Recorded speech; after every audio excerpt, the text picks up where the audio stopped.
Vamos a Marcos capítulo 1. Los domingos por la noche estamos estudiando milagros y parábolas. Estamos yendo en orden, de este primer milagro hasta el último que Jesús hizo en la tierra.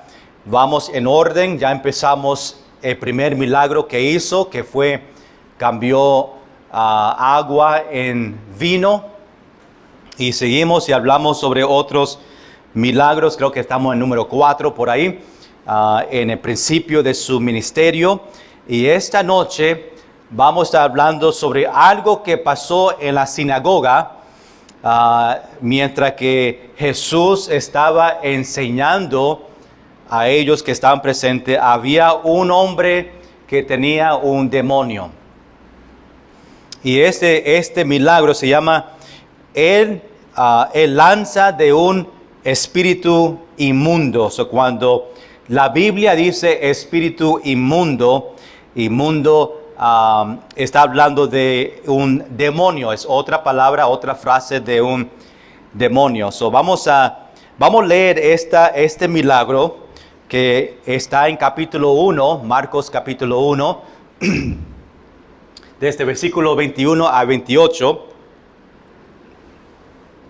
Después que lo miramos, pues vamos a estudiarlo un poquito más y ver algunos detalles sobre este milagro para que podamos entender lo que está pasando y ver el milagro que Jesús hizo en la sinagoga aquí. Versículo 21, Marcos capítulo 1, versículo 21 al versículo 28. Y entraron en Capernaum y los días de reposo, entrando en la sinagoga, enseñaba. Y se admiraban de su doctrina, porque les enseñaba como quien tiene autoridad, y no como los escribas. Pero había en la sinagoga de ellos un hombre con espíritu inmundo, que dio voces, diciendo: ¡Ay, qué tienes con nosotros, Jesús Nazareno! ¿Has venido para destruirnos? Sé quién eres, el Santo de Dios. Pero Jesús les reprendió, diciendo: cállate y sal de él. Y el espíritu inmundo, sacudiéndole con violencia y clamando a gran voz, salió de él. Y todos se asombraron, de tal manera que discutían entre sí, diciendo: ¿qué es esto? ¿Qué nueva doctrina es esta? Que con autoridad manda aún a los espíritus inmundos y le obedecen. Y muy pronto se difundió su fama por toda la provincia alrededor de Galilea, Okay, ahí está el versículo 28. Esta noche vamos a ver este milagro de Jesús cuando estaba aquí en la tierra. Primero déjame compartir algunas razones por qué Jesús hace milagros. ¿Por qué es importante a Jesús hacer estos milagros? Jesús hizo milagros para enseñar compasión. La razón que Jesús hizo milagros fue para enseñar compasión y también satisfacer las necesidades de los humanos. Jesús hizo milagros para afirmar su verdad, identidad como Hijo de Dios. Otra razón, Jesús hizo milagros para darnos una idea de un mundo venidero. Jesús hizo milagros porque era completamente o complementaba sus enseñanzas. Jesús hizo milagros para mostrar que Jesús tiene poder sobre el mal. Jesús hizo milagros porque muestra que Jesús es dador de vida. Jesús hizo milagros para indicar que el poder y la presencia de Dios estaba en él. Aquí tenemos algunas razones en cual Jesús hacía milagros aquí en la tierra. Y podemos dar muchas otras razones por qué Jesús hizo milagros. Pero esta noche, en este milagro, en versículo 21 al versículo 28, quiero ver 4 cosas bien importantes en este milagro. Número 1, queremos ver el lugar de este milagro. Número 2, la causa del milagro. Número 3, el cumplimiento del milagro. Y número 4, la reacción. El lugar, la causa, el cumplimiento y la reacción de este milagro. Nosotros cuando usamos esta palabra milagro, a veces lo usamos en un término que realmente no es un milagro. A veces decimos, wow, es un milagro que yo estoy aquí hoy. ¿Verdad? Yo llegué hoy, es un milagro que llegamos. A veces no es un milagro, pero usamos ese término de que es un milagro que estamos aquí. Aún decimos que es un milagro que yo encontré mis llaves. Cuando se pierden las llaves o algo que se perdió, tú dices, es un milagro que yo encontré mis llaves. Y usamos esa palabra milagro, pero no realmente es un milagro. Los estudiantes, Mati, dice, es un milagro que yo pasé mi examen, ¿verdad? Y dicen que es un milagro, pero realmente en cuanto al término milagro, no cabe en eso, pero usamos la palabra milagro a veces cuando cosas pasan en nuestra vida. Pero déjame darte una definición de un milagro para que entendamos qué es un milagro. Milagro es un evento sobrenatural que no tiene explicación humana. Un milagro es un evento sobrenatural que no tiene explicación humana, que nosotros no podemos explicar lo que pasó. En la mente de nosotros como humanos es algo que sobrepasa nuestro entendimiento. Un milagro es un evento sobrenatural que suspende la ley natural o la ley natural de nosotros. Y en otras palabras, la ley natural se detiene, se para y se suspende mientras que Dios actúa y Dios hace su milagro. Hermanos, Dios todavía hace milagros hoy en día y demos gracias, Señor, por eso. En salud de muchos hace un milagro que es algo que nosotros no podemos explicar. Dios tiene que venir y hacer su obra, algo que no podemos entender. Eso es un milagro. Pero ¿por qué nosotros no vemos milagros hoy? ¿Por qué no vemos milagros como la vimos en el Antiguo Testamento, que pasaba muchas veces? 4 palabras, ¿por qué nosotros no vemos milagros hoy? No creemos en Dios. La razón que nosotros no estamos viendo milagros como lo hacía en el Antiguo Testamento es solamente porque nosotros no creemos en Dios, que Él puede hacerlo. Aún Jesús en Mateo capítulo 2, 13, versículo 58, le dice a ellos, y no hizo allí muchos milagros a causa de la incredulidad de ellos. No hizo milagros porque ellos no creían que Jesús podía hacer ese milagro. Y nosotros a veces no vemos milagros porque nosotros aún no creemos que Él puede. No te acerques mucho, Andrea. Y pues tengo que hacer un milagro ahí. Que eso, cuando oramos a Dios y no recibimos una respuesta, a veces tenemos peticiones para que Dios haga un milagro y Dios no contesta. A veces nosotros paramos de creer en Dios, paramos de creer que Dios puede hacer milagros. Y aún nosotros pedimos por un milagro. No sé cuántos en su vida ha pedido a Dios, Dios, necesito un milagro, que es algo que nosotros no podemos entender que Dios tiene que hacer. Y aún nosotros pedimos, Dios, necesito un milagro, y dudamos que Dios puede hacerlo, ¿verdad? Nosotros realmente no creemos que Dios tiene el poder para hacerlo, pero oramos porque sabemos que tenemos que pedir, pero dentro de nosotros no creemos. Y si no creemos, significa que no creemos que Dios tiene el poder para hacerlo. Eso evita que nosotros recibimos la voluntad de Dios en nuestra vida. En 1 Juan capítulo 5, versículo 14 y versículo 15, dice, y esta es la confianza que tenemos en Él, que si pedimos alguna cosa conforme a su voluntad. Entonces, estamos pidiendo a Dios por un milagro según su voluntad, que es la voluntad que Dios sane, y nosotros no sabemos, ¿verdad? Nosotros oramos a Dios, Dios sana a una persona, no sabemos qué es la voluntad del Señor, Él nos oye, ¿verdad? Yo he tenido personas en mi vida que oramos por un milagro y el Señor pues no contestó porque no fue la voluntad de Él. Habían otras situaciones donde oramos y Dios sanó, pero tiene que ser la voluntad de Dios, no la voluntad de nosotros, aunque nosotros pedimos un milagro. Pero la Biblia dice que si pedimos alguna cosa conforme a su voluntad, Él nos oye, ¿verdad? No dice que Él contesta, dice que Él nos oye. Y si sabemos que Él nos oye en cualquier cosa que pidamos, sabemos que tenemos las peticiones que la hayamos hecho. So, tenemos que pedir en confianza y pedir que el Señor haga su voluntad. Okay, so, vamos a mirar este milagro un poquito más en versículo 21 y vamos a ver el lugar. ¿Dónde pasó este milagro? ¿Dónde estaba Jesús? ¿Dónde ocurrió este milagro? Y lo vemos en versículo 21 y versículo 22.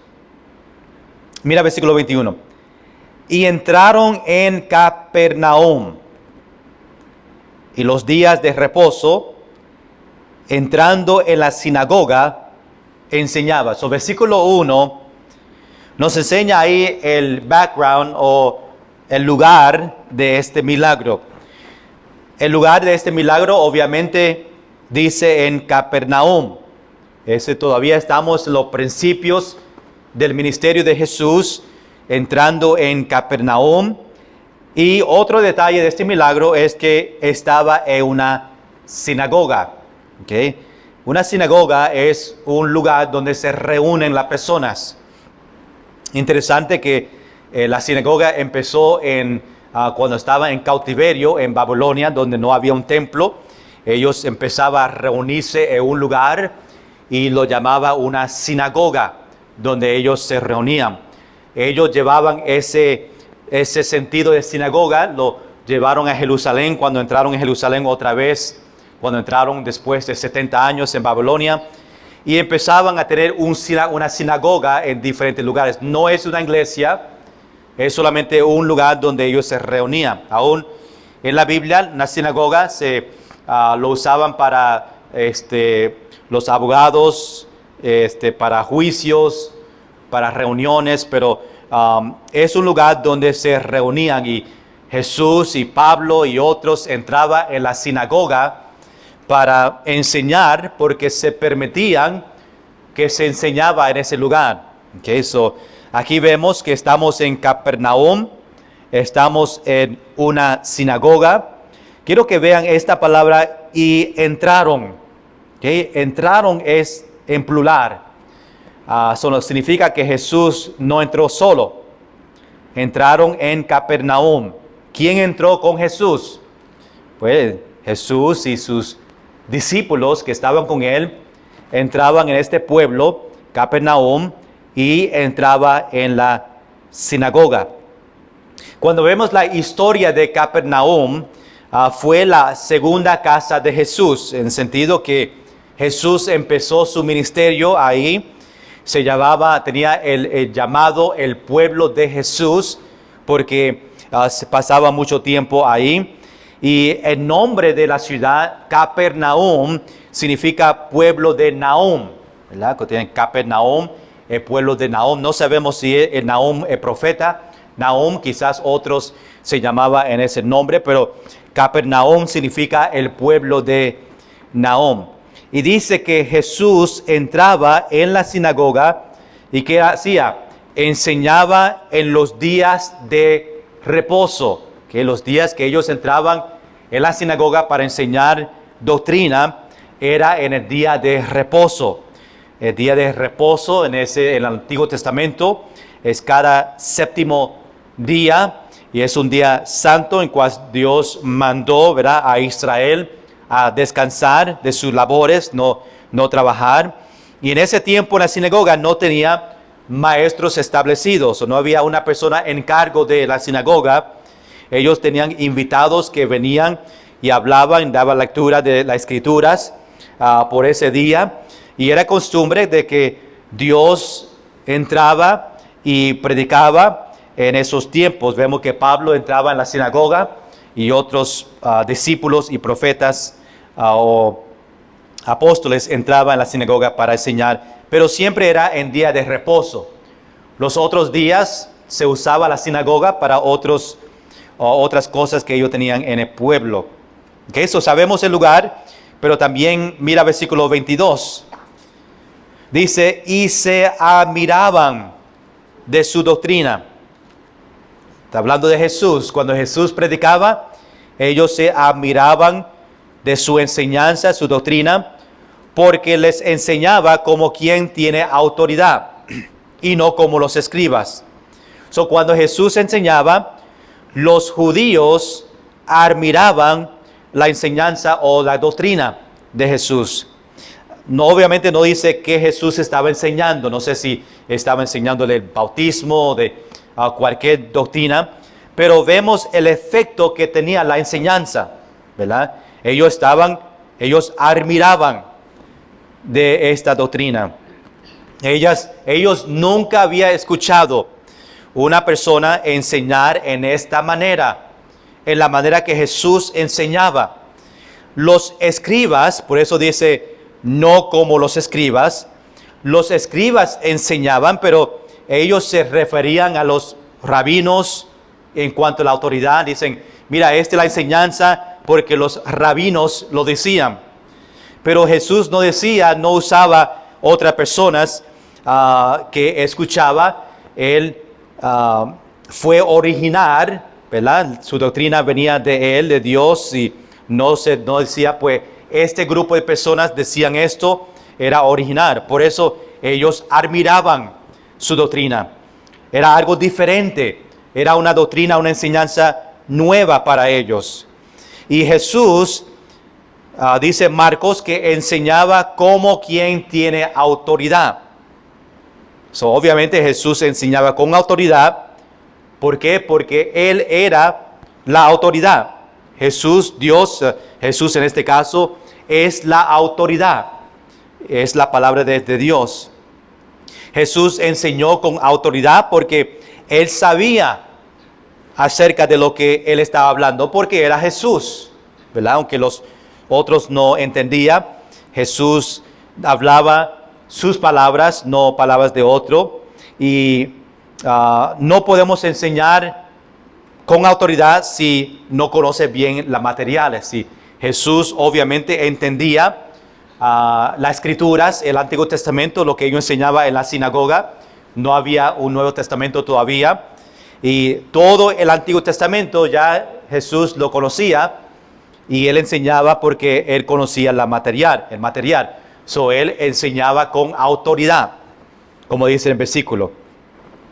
Jesús enseñó con autoridad debido a que Él creía lo que enseñaba. Obviamente la escritura fue inspirada por Dios, son palabras de Dios, y Jesús enseñaba con autoridad porque realmente Él la escribió. Jesús trajo este mensaje divino, estaba seguro de lo que era de Dios, estaba seguro en su autoridad y no estaba citando a otros hombres, sino estaba citando a Dios. No como los escribas, dice el versículo 22. Estos escribas fueron hombres sabios. Ellos trabajaban, estudiaban la ley, quizás lo tenían memorizado. Ellos traducían la palabra, ellos copiaban la ley. Por eso ahí viene la palabra escribas, lo que ellos hacían. Pero todavía había una diferencia en cómo ellos enseñaban. Jesús enseñaba con autoridad. Los escribas no enseñaban con autoridad.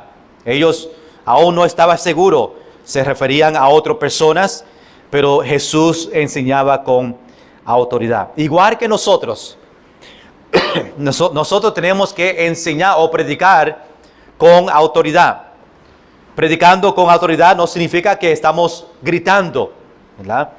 Es predicando con confianza, sabiendo que está hablando es verdad.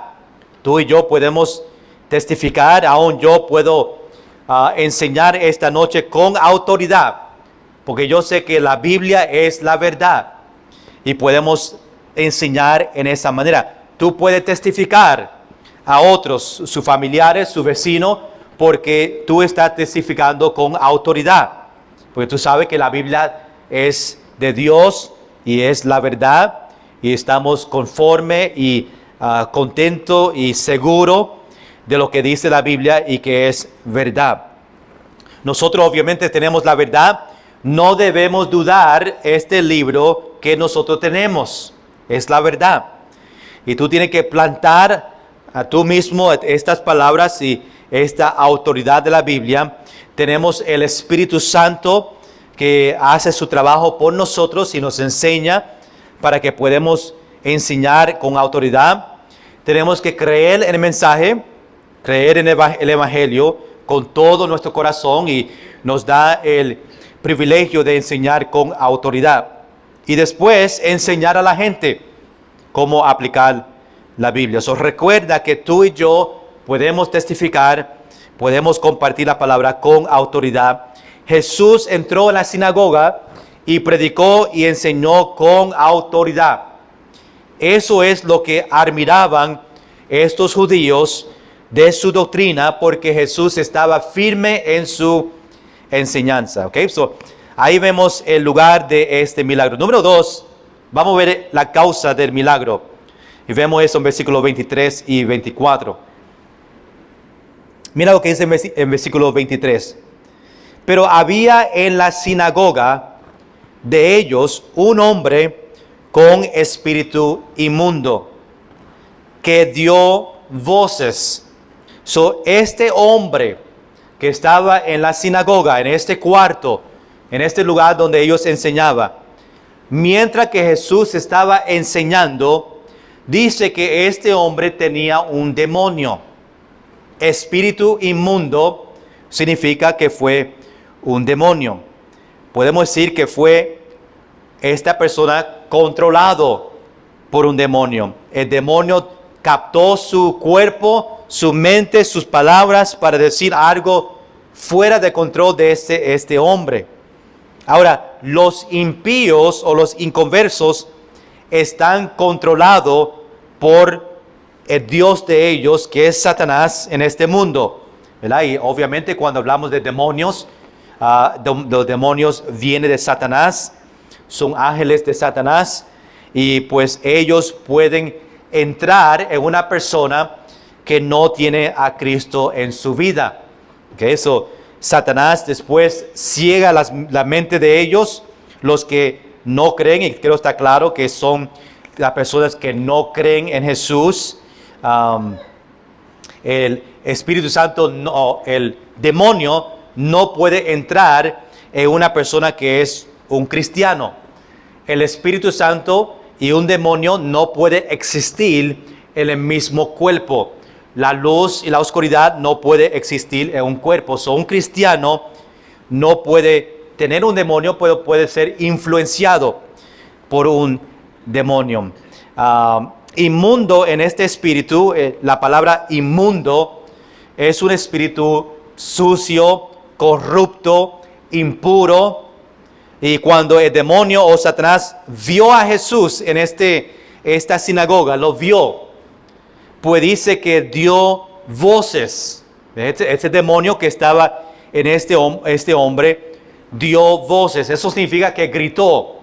Salió de este hombre un grito, una voz hablando directamente a Jesús.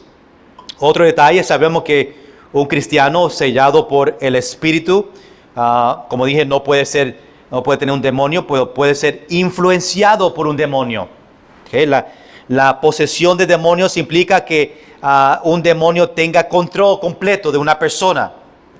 Los pensamientos, acciones de una persona, él tiene posesión, está controlado el demonio cuando entra en ello. Ahora, ser influenciado implica que un demonio puede atacar una persona espiritualmente. en el sentido que puede animar a hacer algo pecaminoso. Aunque el demonio no puede entrar en nosotros, puede influenciarnos por otras cosas de otros para nosotros hacer algo que no agrada al Señor. Y esos ángeles que están alrededor buscando a devorar, tenemos que estar cuidado. Tenemos que resistir al diablo, ¿okay? Y a resistir esos demonios que están alrededor de nosotros, que quiere que nosotros cometemos pecado. Ahora, mira el versículo 24, hablando de la causa del milagro. Mira lo que dice el demonio a Jesús. Dice, diciendo, ay, ¿qué tienes con nosotros, Jesús Nazareno? ¿Has venido para destruirnos? Sé quién eres, el Santo de Dios. Okay, aquí vemos dos preguntas que le dio el demonio a Jesús y aún un comentario que le hizo en el final. Este demonio habló directamente a Jesús, no a otros que estaban en la sinagoga. Habló a Jesús conociendo quién Jesús era. ¿Verdad? El demonio, obviamente, Satanás sabía quién era Jesús. Sabía, dice ahí en versículo 24, dice, sé quién eres. El demonio le dijo a Jesús que conocía quién eres. ¿Quién eres? Le dijo, el Santo de Dios. Recuerda que en la sinagoga habían personas, judíos, que no sabían que Jesús era Jesús. Pero el demonio sabía. Y le dijo a él, yo sé quién tú eres, el Santo de Dios. Y el demonio interrumpe la enseñanza de Jesús en la sinagoga. El demonio sabe en ese momento y le dice, Dios va a destruir a ellos. Le dice, ¿qué tienes con nosotros? Ahí nosotros está en plural, que el demonio está diciendo que hay otros demonios alrededor. Y por eso dice, ¿quién tiene con nosotros? Y se refiere a él, Jesús Nazareno. Es interesante que se refiere a él en el nombre en la tierra y se refiere a él en la gloria. Jesús Nazareno es el lugar aquí en la tierra y el Santo de Dios es algo eterno. Aún este espíritu, este demonio, conoce quién es Jesús, le llama por nombre, dice Jesús Nazareno, y le dice a él que él es Santo de Dios. Ahí vemos que el demonio conocía exactamente quién era Jesús. Y le dice, has venido para destruirnos. Ahí otra vez vemos la palabra en plural. Significa que hay más de uno de esos demonios. Aún Jesús está hablando con uno.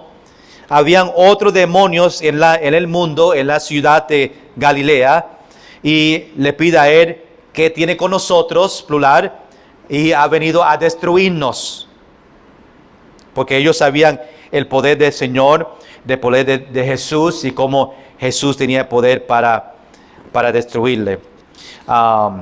Jesús estaba obviamente destruyendo el poder de ellos, el poder de captar a estas personas. Y muchas de las personas estaban con Jesús, no entendía quién realmente era Jesús. Cuando dijo Jesús Nazareno, quizás podía entender que fue de Nazaret, pero no entendía que el demonio cuando dijo, tú eres Santo de Dios, estaba revelando en ese momento quién era Jesús. Recuerda que estamos en el principio del ministerio de Jesús. Muchos no sabían quién era Jesús, no sabían que Jesús era realmente Dios.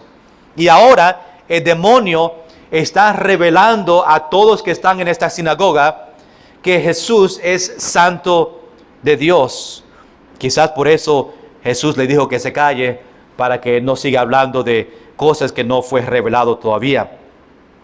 Tenemos que entender que aún los demonios honran y teman la santidad de Dios. El mismo demonio testifica que Jesús era santo y era puro. Vemos que aún los demonios conocen que Jesús es santo, Jesús es puro. Jesús puede destruirlo en ese momento y por eso le dice estas palabras. Número 3, vemos el cumplimiento del milagro, versículos 25 y 26. Mira versículo 25. Pero Jesús le reprendió el momento que él, versículo 24, le dijo estas preguntas y aún le reveló que Jesús es santo de Dios. En versículo 25 vemos que Jesús le responde a este demonio. ¿Y qué le dice? Cállate. Dos acciones. Cállate y sal de él. O salga del cuerpo de este hombre en cual él entró, este demonio. Jesús no tenía que confiar en ceremonias. En esos días, pues, si a un demonio, pues ellos tenían una ceremonia para sacar un demonio y hablaban cosas raras y tenía candelabros o candles, aves o candles y cosas así. Citaban algo para que el demonio salga de esta persona. Pero Jesús no tenía que confiar en estas ceremonias para quitar este demonio de este hombre. Solamente decir, sal de él.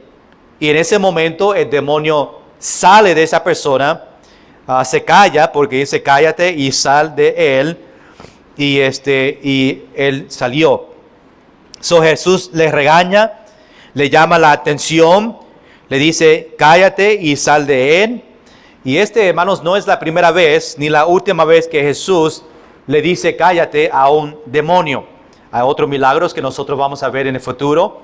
Hay muchas veces pasaba mucho en el tiempo de Jesús porque Satanás quería atacar y pues Jesús hacía estos milagros. Mira qué hace ahora el demonio en versículo 26. ¿Verdad? Vemos versículo 24, el demonio habla a Jesús. Versículo 25, Jesús responde, le dice cállate y sal de él. Ahora mira versículo 26, lo que hace este demonio. Dice, y el espíritu inmundo, sacudiéndole con violencia y clamando a gran voz, salió de él. Esta es la reacción del demonio. Cuando Jesús dice, sal de él, hizo tres cosas. ¿Okay? Número 1, sacudiéndole con violencia. Tenemos que ver que está dentro de ese hombre y él le sacudió con violencia. Estaba temblando, ¿verdad? Su cuerpo estaba sacudiéndose en una manera, dice, violento, ¿verdad? Este versículo. Número 2, no solamente sacudiéndole con violencia, clamando a gran voz. Estaba gritando, diciendo palabras en gran voz. Y número 3, salió. Esa es la respuesta o la acción después que Jesús le dijo, cállate y sal de él. Sacudió con violencia. Recuerda que está dentro del cuerpo de este hombre. Se está sacudiéndole. El hombre está con una convulsión. Violento. Después el demonio clama a gran voz y después el demonio sale de esa persona. Número 4, terminamos aquí estos dos versículos. Vemos ahora la reacción. Vimos en el principio estos detalles, ¿verdad? Vimos el lugar. Vimos número 2, la causa. Vimos el cumplimiento. Y ahora vemos la reacción en versículos 27 y 28. Mira lo que las personas en la sinagoga, que ellos hicieron cuando vieron esto. Jesús le dice que se calle y que sal de él. Está viendo este demonio violentamente en el cuerpo de este hombre. Ven que el demonio está gritando y clamando. Y ahora este demonio sale. Mira lo que pasó con los otros que estaban ahí, versículo 27. Y todos se asombraron, de tal manera que discutían entre sí, diciendo, ¿qué es esto? ¿Qué nueva doctrina es esta? que con autoridad manda aún a los espíritus inmundos y les obedecen. Estaban en gran sorpresa de lo que estaba pasando. Un gran milagro hizo Jesús en este momento. El milagro es que Jesús le dice a este espíritu inmundo que salga. Es un milagro. Y lo hizo en este momento. Todos que estaban en la sinagoga se asombraron. ¿Qué significa esa palabra? Asombraron. Pues significa que fue de sorpresa. Estaban maravillados de lo que estaba viendo. Y el resultado fue que ellos, entre ellos, se discutían. ¿Qué está pasando aquí? Entre ellos mismos. Decía, ¿qué pasó? Esto era algo nuevo para ellos. Ellos nunca vieron una persona en la manera que Jesús sacó este demonio. Nunca vieron una persona hacerlo así. Y por eso ellos dicen, ¿qué pasó? Ellos decían que ¿quién puede sacar demonios? Y los demonios obedecerle. ¿Verdad? El demonio, en el momento que Jesús dijo sal de él, el demonio salió. La persona estaba asombrado porque el demonio obedeció a Jesús. Eso fue algo raro para ellos. Demuestra que Jesús tiene autoridad, no solo para dar órdenes a estos demonios, no solo el poder para poder borrar los enemigos, Satanás, tiene la verdadera autoridad. Para lo que sale de su boca es lo que va a pasar. Y esta autoridad debería hacernos escuchar lo que dice la palabra del Señor para nosotros, la verdadera palabra que debemos seguir. Mira lo que dice en versículo 28, el último versículo de este milagro. Y muy pronto se difundió su fama por toda la provincia alrededor de Galilea. Esta noticia que pasó circuló, se extendió a todos lugares en Galilea. Es como si una persona lo puso en Facebook y entraron en Facebook que Jesús sacó demonio. ¿Y qué pasa? Se va por todos lugares. Y dice aquí que cuando Jesús terminó de sacar este demonio de este hombre, pues la noticia fue y circuló, dice, alrededor de Galilea, por todos lugares. Se asombraron, los otros estaban hablando, mira lo que Jesús hizo, mira esta doctrina diferente. Nunca hemos visto un demonio obedecer a una persona como obedecieron a Jesús. Jesús dijo, cállate, se calló, dijo, sal de él, salió y estaba en obediencia a Jesús, aún conociendo quién era Jesús. Y esto fue algo raro, esto fue un milagro, esto fue algo que ellos nunca han visto, y por eso esta noticia salió entre Galilea y todos se asombraron por este milagro. Cuando Jesús llamó al demonio, no llamó al hombre. Cuando se refirió a este demonio, él llamó al espíritu. Estaba hablando específicamente a este espíritu inmundo, no al hombre. Y para sacar una aplicación de este milagro, nosotros debemos hacer lo mismo. Debemos aprender a amar a la persona, pero no amar el comportamiento. Esta persona que tenía el demonio no entendía, no sabía lo que estaba pasando entre él. El demonio captó su mente, su cuerpo, y él tomó autoridad en el sentido de tomó todo lo que estaba pasando en su cuerpo. Y aún nosotros, cuando vemos una persona, debemos de amar a esa persona y no amar el comportamiento que ellos hacen, el pecado. Y Jesús amó a este hombre, pero no amó al demonio que estaba dentro de él, el comportamiento que estaba pasando. Y este milagro demuestra que Dios nos ama incluso si no ama a lo que estamos haciendo. Tú sabes que nosotros pecamos contra Dios, estamos en desobediencia, pero Dios me ama a mí, aún yo estoy en desobediencia al Señor. Me ama a mí, pero no ama el comportamiento que nosotros hacemos contra el Señor. Igual forma, nosotros tenemos que amar a otros en esa misma manera. Amarlos a ellos y no el pecado que ellos practican. Y cómo viven diferente que nosotros. Cualquier persona que viene y entra en la iglesia que no aparece como nosotros, están viviendo una vida que no agrada a Dios, no significa que no debemos hablarles a ellos. Debemos saludarle a ellos igual que saludamos a otros en la iglesia. Debemos amarle a ellos, pero obviamente odiar el pecado y la forma que ellos están viviendo. ¿Okay? Igual que Jesús amaba a este hombre, pero no amaba el demonio que estaba dentro de él. Dios mira el corazón y tenemos que amar para que ellos vean la verdad. Aquí tenemos este milagro en Marcos capítulo 1, este milagro de este hombre que tenía un demonio, y ahí en la sinagoga Dios vio el demonio, le habló a Jesús. Jesús le dijo que se calle, que salga de él. El demonio le obedeció. Jesús cumplió este milagro.